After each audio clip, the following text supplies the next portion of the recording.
Close your eyes and imagine. A city built in massive concentric rings when viewed from the sky. Wide canals surrounding each ring, ships gliding through those canals.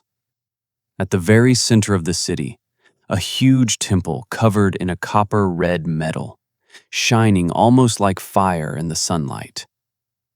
The harbors are full of ships. The markets are lively, and the voices of merchants speaking different languages echo through the streets. According to Plato, it was the richest and most powerful civilization the world had ever seen. And in a single night, it disappeared forever. This is a story humanity has been chasing for 2,400 years. The ancient Greek philosopher Plato did not describe this city by chance. He said it was a record passed down through generations from Egyptian priests. And the strange thing is, Plato did not write it like a myth. He wrote it like a report. He gave coordinates. He gave a date. He gave dimensions. He described exactly how it was destroyed. What myth carries that many concrete details? Today, we are taking that report into our hands and conducting a real investigation. Does the place exist somewhere in the world, or not? Plato left behind 4 clues. Location. It must be beyond the Strait of Gibraltar, in the open ocean. Size. It must be a massive landmass, the size of a continent. Time. It must have existed around 11,600 years ago. And its destruction. It must have vanished in a single day and night because of earthquakes and floods. None of these 4 criteria can be relaxed.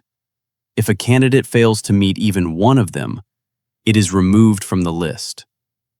For a moment, let's assume it was real.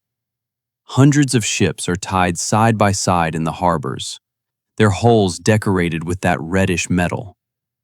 Children run along the docks. Fishermen pull in their nets. An ordinary day, an ordinary life. No one knows that everything will end that night. Around that same period, a disaster that truly shook the world seems to have occurred. Science calls it the Younger Dryas. Ice sheets melted suddenly in a short period of time. Water poured into the oceans, and sea levels rose by dozens of meters. Coastlines, plains, and perhaps even the civilizations of that era were suddenly submerged. Geologists agree that this happened. What remains controversial is whether it is connected to Atlantis. What's more, ancient peoples all around the world tell a similar story, almost as if they lived through the same night.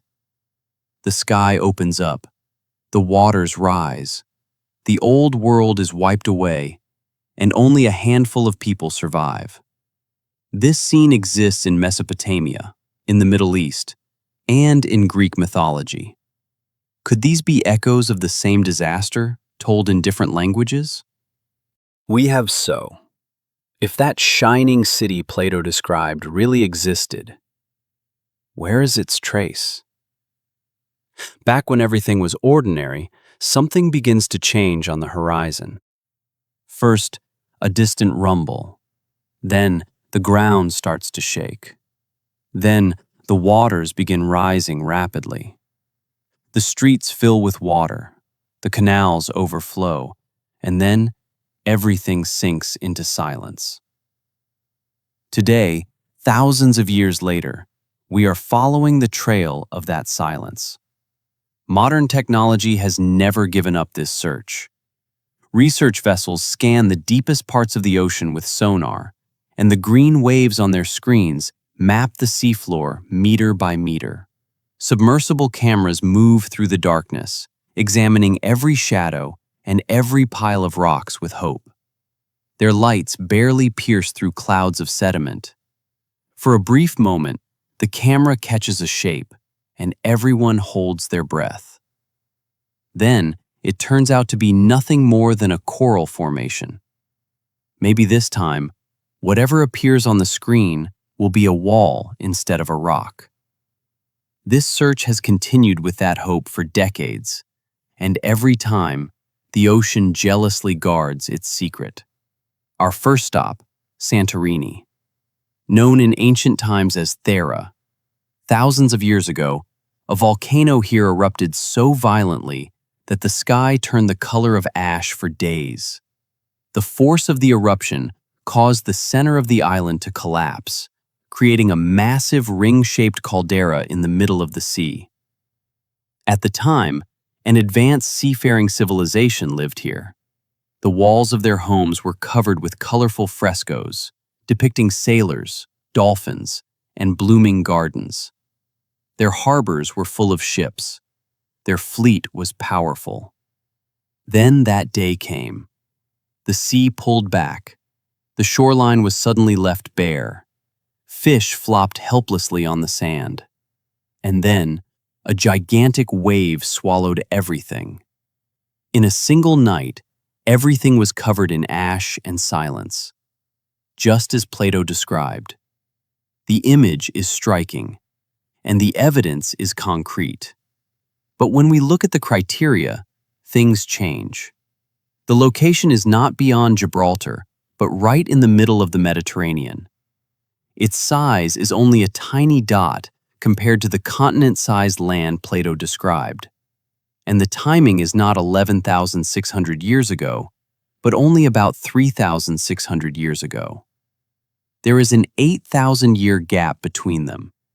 Santorini was a real disaster, a real tragedy, but it is not the shining city we are looking for.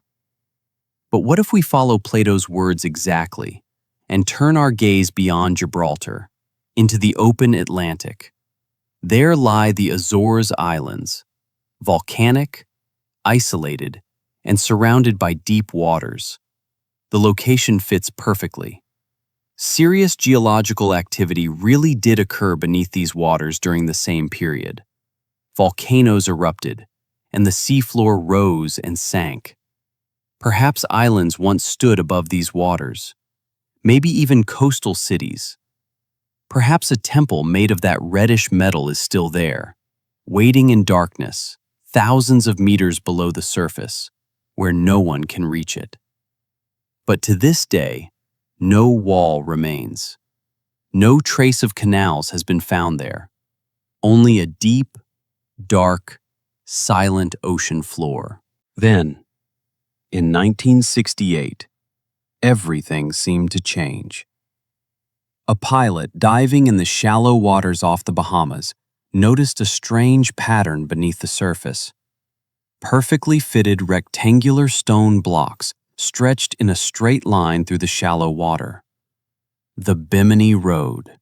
The photographs shook the world because it truly looked like an ancient harbor road, orderly, symmetrical, as if laid by human hands.